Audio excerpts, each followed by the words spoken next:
Hello and welcome to PeachFuzz. I'm Grayson Rosen, joined by Prep Baseball Georgia Scouting Director Hudson Graham and Prep Baseball Georgia Assistant Scouting Director Ian Smith. This is an interesting part of the season that we're into. We're about halfway through Week 9, actually reaching the end of Week 9, nearing the beginning of the state playoffs. Regions will be decided soon. All the seeding coming out soon. Battle for Bartow has come and gone. Spring break experience is over up at Lakepoint. We've gotten a great look at some top teams heading into the state playoffs, and we've got a lot going on. How are you guys doing today? Yeah, doing well, doing well. Yeah, man, it's glad to be here again. Glad to get us to episode 4 now. I'm stoked to be Yeah. here. We're getting deep into the season, so this is fun, man. Glad to be here again. Yeah, we've had a rainy second half of the week that has thrown off Yeah. everybody's schedules. Including ours, and that's why we're here at home with this episode coming out on Friday. But we still got plenty of things to talk about. We've got some big movers in the Week 8 rankings. We've got a little bit to talk about from Battle for Bartow. We're going to talk about some of the games these guys got a chance to watch, and then give some performers of the week, and then talk about what's going on going forward. Some big stuff for Lakepoint and Prep Baseball Georgia heading into the summer. So if you guys are ready to go, I'd love to start these Week 8 big movers. Absolutely, man. All right, so we'll start off with Etowah. They make a major jump all the way back up to second place in the Georgia Power 25. They're now first in 6A, and since the back-to-back losses to Kell and Cherokee, Etowah has swept Rome, outscored them 40-0, then go undefeated in their games at Battle for Bartow, beating Jefferson, Houston from Tennessee, and Calhoun. What has been the driving force of this bounce back for Etowah? Yeah, I'll just jump in here real quick before I let Hudson take over. But yeah, like you just mentioned, we got 7 straight wins for Etowah as of today. They just came off a big win against River Ridge the other night, where Hudson was at. They're getting healthy at the right time. All their pieces are back with Dimitri coming back from basketball, like I had mentioned. The lineup looks as strong as it could be. We mentioned Jackson Rose, a player we'll talk about later, has been up to 90 now. God, they lost all last year with an arm injury. He's back. He looks healthy. He's starting to really come to his ceiling again for this team, and that'll be huge going down the line as an X factor for this Eagles team going forward. They have a deep 1-2-3 of the rotation with Dimitri and Sharman and Caleb Hughes, the Southern Miss commit. But beyond that, Jackson Rose gives them another piece that could be massive down the line. Yeah, definitely. Hudson, anything you wanted to add about Etowah and kind of this big bounce back for them? Yeah. Ian mentioned Jackson Rose. I think he's a big piece for him. He looked really good at Battle for Bartow, left-handed arm, 90-91. So he's starting to throw a lot of strikes, starting to find his groove back from injury last season. But I think, like Ian said, the lineup's just consistent. There's a lot of different pieces sprinkled throughout. There's speed at the top. You got a couple uncommitted seniors with Bryce Adams and Jake Sabo. So those guys can fly. Jake Zahner and right, he can fly. And then you got Sharman, Angelakos, Deion Cole, and then freshman Caden Borgening. So it's a really good mix of talent. I think they're clicking at the right time. Deion had a really big night against River Ridge, kind of setting the tone for region play against them. So it's going to be cool to see. I think that getting them up in the rankings was kind of a long overdue. I think they lost a lot of one-run games, tough midweek kind of non-region opponents. So I think that they're clicking at the right time, and probably going to make a playoff push.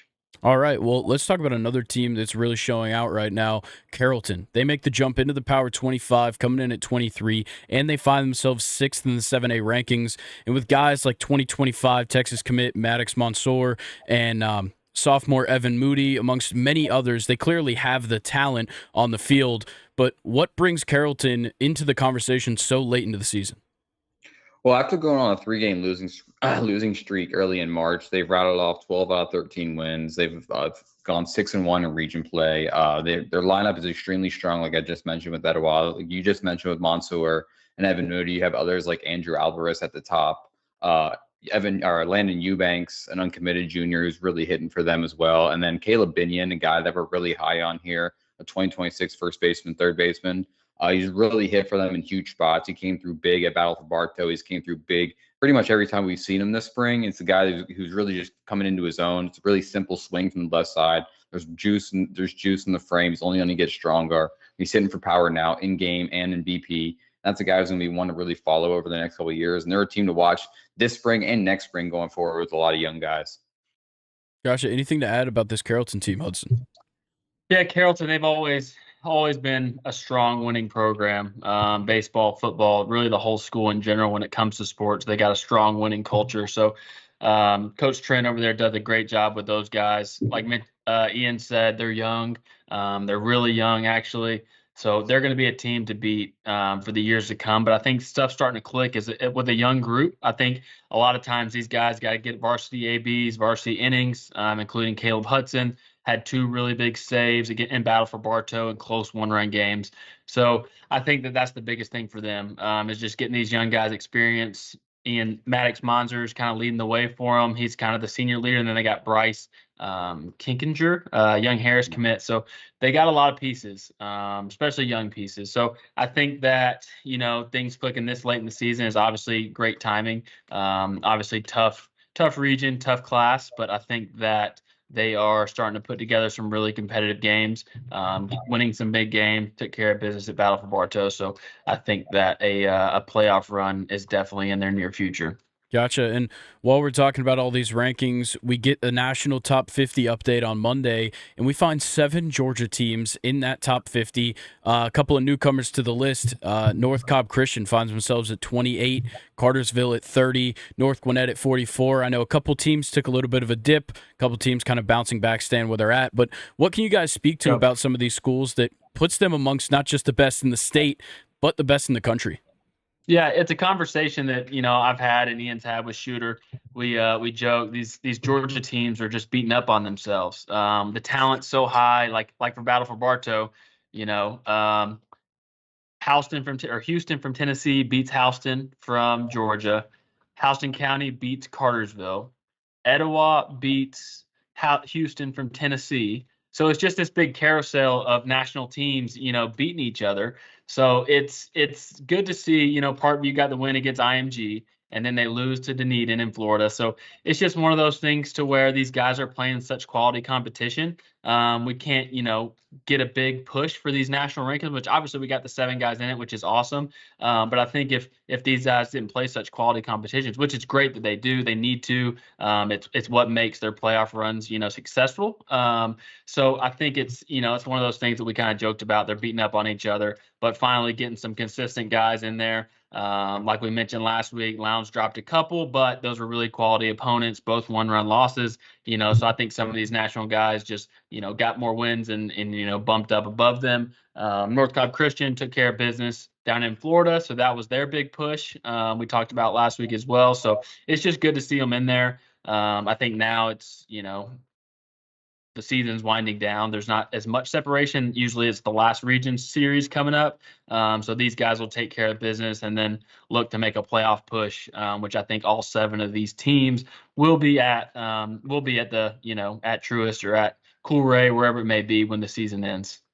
Gotcha. And I feel like with this top 50, it's so difficult for the Georgia teams and some of these other states that start their season so early compared to others to stick around. So it's nice to see nearing the end of the season, these guys still getting the love they deserve. But if you guys are good with everything we talked about here, are you guys ready to talk about the Battle for Bartow?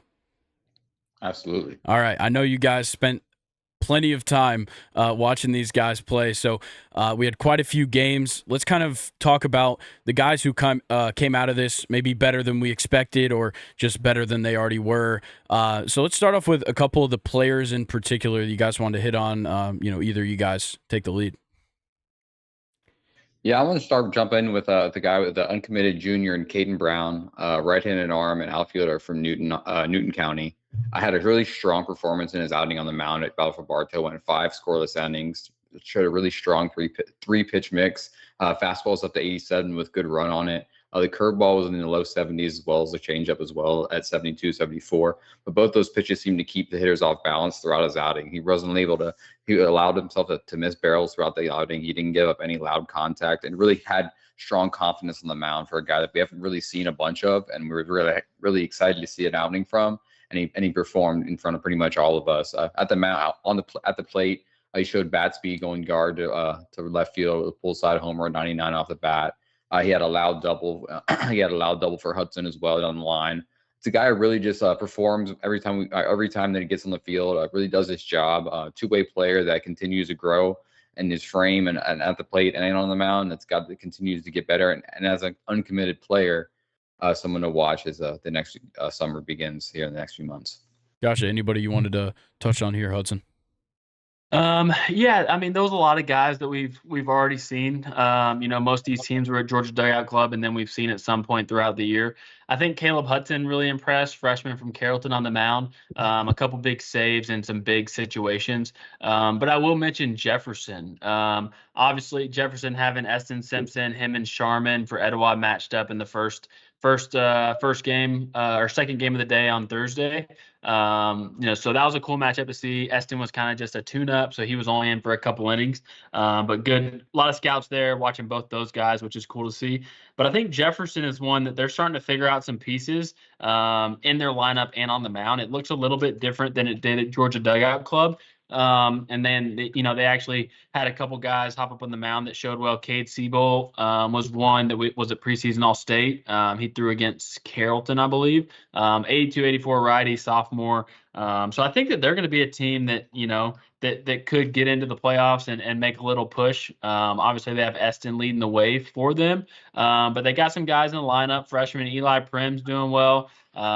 Christopher Law is one that's hitting some balls out of the yard.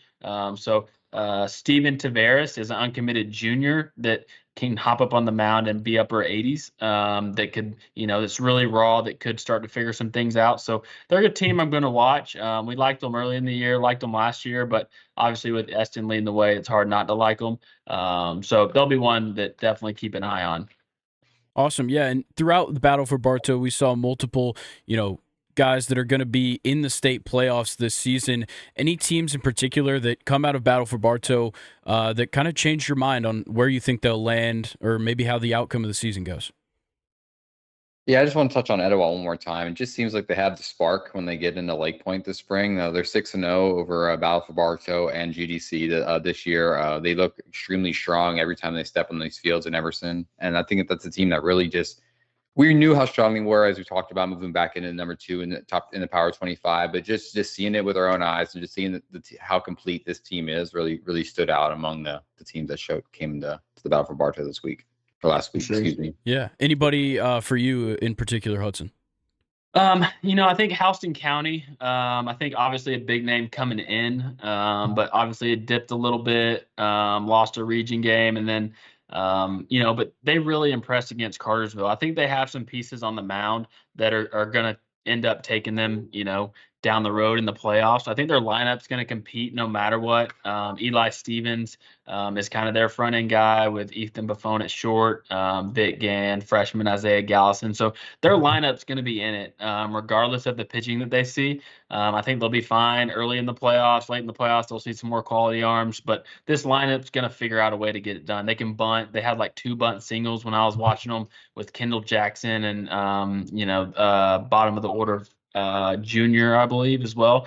So Coach Hopkins is going to figure out a way to produce some runs. But I think what impressed the most was kind of some of these arms that we hadn't necessarily saw a ton. Senior Landon Tankersley had the big game against Cartersville. So he's one to watch. And then Tucker Hale Jr. had a big game as well. So we'll see what happens. I think Will Allen, obviously, is their big arm on the mound, just committed to Georgia. He'll kind of be the front runner for them, being their number 1. So definitely keep an eye on him as we move into the playoffs. Gotcha. Anything else you guys want to touch on for Battle for Bartow before we get into some of the games you guys got to see? I think we're good, man. All right. Well, then let's talk about some of these games you attended. Ian, I know on your off day you went and saw the Rome Emperors, but let's stick to the high school guys here. I'll let you start, Ian. Any games, maybe outside of Battle for Bartow that you got a chance to go see?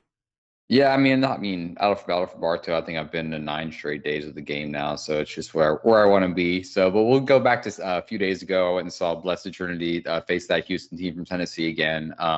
It was just good to see that Tennessee team. They're a loaded roster featuring the number one player in Tennessee's 2025 class, and second baseman, shortstop Ryan Mitchell. He shows really good approach at the plate with really good hands. He flicked the ball. Flicked a 90-mile-an-hour fastball opposite field off the foul pole for a home run in game. Showed good range defensively with a really good glove as well. But for Blessed Trinity, Wesley Bass, outfielder, has moved into the leadoff spot for them. Georgia Tech commit 2025. He had a ringing home run off the foul or off the light pole in left center field in game. One of the louder home runs I've seen this year for them. Caden Dawson, another guy that I've talked about a bunch on this podcast. We're only 4 episodes in, and I've mentioned him. Seems like every week, but he puts on good performances every time we see him. It's an advanced approach that you'll see from a freshman. He gets on base seemingly every time we see him up. He steals bases, he scores runs, he leads in the dugout. It's a guy that we really love. Moving on from that, I made a doubleheader on Saturday. Was able to squeak 2 games in, and I was able to go see our number 1 player in the 2026 class in Keon Johnson, shortstop at First Presbyterian Day. They were playing at Flowery Branch that day, so I went down to see him. He ended up going 3 for 4 at the plate with 2 singles for RBIs and a triple down the line, backside as well. He's a really strong defender at shortstop. He's growing into his 6'2", 185-pound frame as well. And that's a guy who's still uncommitted and is one of the top 5 players in the country nationally, and has probably one of the highest ceilings you'll find in the state, regardless of class. To move on from there, I just want to can't stop here with the games. But on Monday, I was out to see North Paulding and Hillgrove, which was exciting throughout. I was able to see a new arm that I hadn't mentioned. That's something we like to hit on here. We really don't see a lot of guys that we haven't seen before, but this time was something new for me. I was able to see right-hander Lucas Vargo from North Paulding, a really impressive arm out of the bullpen for them, a really low slot righty, up to 88. He got a ton of swing and miss in the fastball. He got 14 whiffs on the pitch alone in a 4-inning outing, 19 whiffs overall. He showed a breaking ball and a changeup as well.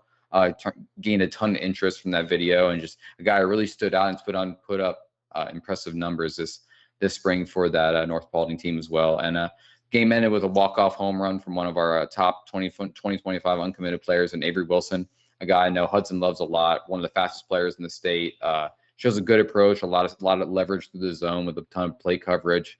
Got on playing on the fastball and took one out to left field for a big moment for that Hillgrove team and a huge region win. And moving on from that, we'll touch on Greater Atlanta Christian later on in the episode. But I'll move on to Hudson here and see what he saw this week. Yeah, one thing I wanted to touch on before we got rolling into some games was, our social media presence has been, a big part of what we do. And I was really excited for Ian to get out to see Hillgrove and North Paulding. There was some uncommitted 25s that I wanted him to see and kind of get a feel for. And it just goes to show kind of the what social media can do for some of these players. A lot of these uncommitted guys we're trying to push, we're trying to focus on, and we've gained a ton of interest just in the last day from a couple of those guys from that game. So just really one of the most kind of rewarding parts of what we do is definitely that, trying to get these kids the most exposure as we can. But yeah, moving into the games, obviously Battle for Bartow, I was kind of gearing up for it, had some stuff going on, so didn't see a ton early in the week. But I went over to see Etowah and River Ridge in a region matchup. It was for kind of first and second in the region. Etowah had a 2-game lead on River Ridge, so obviously River Ridge needed the win. Was going to be a tough one, coming out seeing Caleb Hughes game 1. But River Ridge hung in there. They only beat them 2-0. Deion Cole had a big night, solo shot, and then a sac fly to get those 2 runs across. River Ridge was actually getting their best bat back. He actually got a pinch hit late in the game. Gavin Hamrick had a little freak kind of weight room accident that put him out a few weeks. So they're getting him back. So he'll be kind of pivotal to the playoff push. But no, they look good. I think they got some pieces on the mound that could get them a late run push with River Ridge. They got 3 kind of pretty well-known starters. Caleb Thiel, North Georgia commit. Ethan Osada, Kennesaw State commit, and then Scotty Milborn, which is another junior college commit, I believe. So they're a lineup. They could probably put some things together here late in the season. KJ Hart, big power guy. Grant Hoyer, same thing, another big power guy. So they could change the game with one swing, which is obviously big in these big moments for the playoffs. So, but yeah. Going back to see Etowah was kind of just wanted to affirm that, put them in that 2 spot. Obviously, we saw them against quality competition for Battle for Bartow, but just kind of wanted to confirm that that came out that day. So that was good to see for sure. Fantastic. Anything else you guys want to hit on here? Any guys in particular that maybe you changed your mind on seeing them play in person? I will touch on one last guy. It was last night. I was able to see Ryan Hall throw for North Gwinnett. It's a guy I've only seen on the at the plate so far this spring. I haven't seen him on the mound, and I was extremely impressed with what I saw on the mound. He worked it up in the low 90s with a really heavy fastball with some run on it. The slider was extremely firm, 82, 84, with late snap to it. He could really spin the ball, 24 on the fastballs, up 26, 27 on the slider. He's a really, really projectable arm. He's a quarterback for North Gwinnett as well. Really good frame at 6'2", 190. Going to get more physical. He's going to throw harder.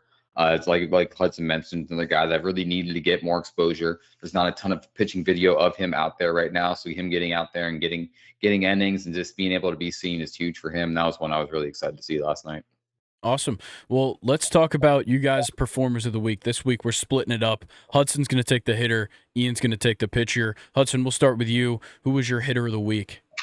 Yeah, so I just mentioned him. Deion Cole is going to get the hitter of the week for me. Obviously, big region game. Game 1, everybody's kind of juiced up. Region title on the line, essentially. But he had a solo shot, and then he had a sac fly, really good AB, went to 2 strikes, and then had a sac fly to center field. So he produced the only 2 runs of the game. They ended up winning 2-0. River Ridge kind of made a late push late in the game with runners in scoring position. So yeah, I think Deion Cole definitely hitter of the week for me. Caleb Hughes was big on the mound. I know Ian's got the pitcher of the week, but he had a big performance to kind of set the tone for that region series as well. All right, Ian, who's your pitcher of the week? Yeah, this was a pretty easy decision for me this week. I mentioned I was able to get out to Greater Atlanta Christian on Tuesday and to see a big matchup with with Cambridge. Greater Atlanta Christian had won 16 straight games and looking for another big region win. And Conrad Cason was on the mound, a 2024 right-hander committed to Mississippi State, and he ended up dominating on the mound with a 6-inning performance, giving up 1 hit, just 2 walks and 13 strikeouts. But the big moment for me, he was up 98. Lived 94, 96 throughout the outing. He was grabbing 96 in the 6th inning. There was a ton of heaviness and run down the fastball. He was blowing it past guys. It's a shorter, tighter, almost cutter-like slider that he offers at 82, 83. He's going to throw it harder. It's a really physical frame that he's growing into. He's extremely lean. He's one of the youngest players in the class. He'll be just barely almost 18 years old on draft day. That's something you won't find in this Georgia class. So it really stands out among scouts. And talking about scouts, it was probably the biggest scout presence I've seen at a game this spring. It was about 40 scouts in attendance, talking area guys, cross-checkers. So like I mentioned when I was leaving the facility, it was a great night to be great. And that's what Cason did. And it was a really easy decision for me. And it was probably the most electric performance I've seen this spring. All right. Well, I love it, guys. That was sounds like you guys saw some great baseball this week and some great performances. So now we'll kind of wrap the show up here and talk about what's going on this weekend and kind of going forward into the summer. Everything's kind of reaching the end point for high school baseball, about to switch over into that travel ball, summer ball season. So for now, at Lakepoint this weekend, we've got the battle at Lakepoint, an 18-team field for 14U. All the other age groups as well. Pretty big fields for those. So Friday through Sunday up at Lakepoint, go check that out. And then I know, Hudson, you wanted to touch on these. You guys had 2 events come up, Central Georgia Summer ID and South Georgia Summer ID, if you want to give a little more insight on those. Yeah. So our ID series, we're essentially trying to get to other parts of the state, be more convenient for the players. Obviously, everybody wants to come to Lakepoint, but we kind of have the top prospect games to kind of get things kicked off at Lakepoint. So these events, they're designed to get down to different parts of the state, see players we don't always get to see, and then that leads to high school coverage next year and in the fall, and then obviously watching them when they come up to Lakepoint to play. So yeah, the Central Georgia ID is going to be in Dublin, Georgia, at a facility there, all turf field. Should be a really nice facility to run our first event down there at. And then July 15th, we'll be down at Georgia Southern again. We went down there in the fall, one of Ian's first showcases. So always enjoy getting down there. Great facility there. So definitely want to get that part of the state, try to get some of those guys over. Obviously, future games coming up. Those events you can be identified for future games, and then obviously future invite-only showcases coming up in the fall. The Georgia Southern one, we'll be looking for our 28s and 29s there as well, trying to identify for the junior future games. So be sure to get down there. I know there's a lot of youth teams in that area. So be sure to check that out. All that can be found on our website. And then also be sure to stay up to date on our website with the Power 25 rankings, classification rankings, Diamond Notes, which is where coaches submit players for Player of the Week. And then everybody that, that doesn't get picked for player of the week gets put into those. You can go on there, see their stats, see what they did for the week. And then obviously we pick a player of the week based on those coaches' submissions. So a lot of good stuff on there. We have our running scout blogs that we update daily. We'll be getting the Battle for Bartow underclass blog out today. Upper class went out on Monday. And then we have, this week's scout blog coming up. So tons of stuff. Articles are posted daily. So be sure to check those out. All of our events are on there as well under the showcase tab. So give that a look. Would love to see, all these guys this summer and build our list here at PBR Georgia. Fantastic. So you guys heard him. We're heading into this summer. We've got a lot of things going on. Make sure you guys are following Prep Baseball Georgia and Lakepoint on all social media so you can keep up to date with everything going on. Make sure you're subscribed here on YouTube so you can keep seeing every episode of PeachFuzz, where we're going to give all the information you need on Georgia high school baseball all the way through the state playoffs and then right into summer ball up here at Lakepoint. So a lot of things going on, a lot of things to be excited for. Thank you guys for joining me today. And to everybody else, enjoy the weekend, and we'll see you next week. Thanks. Yes, sir.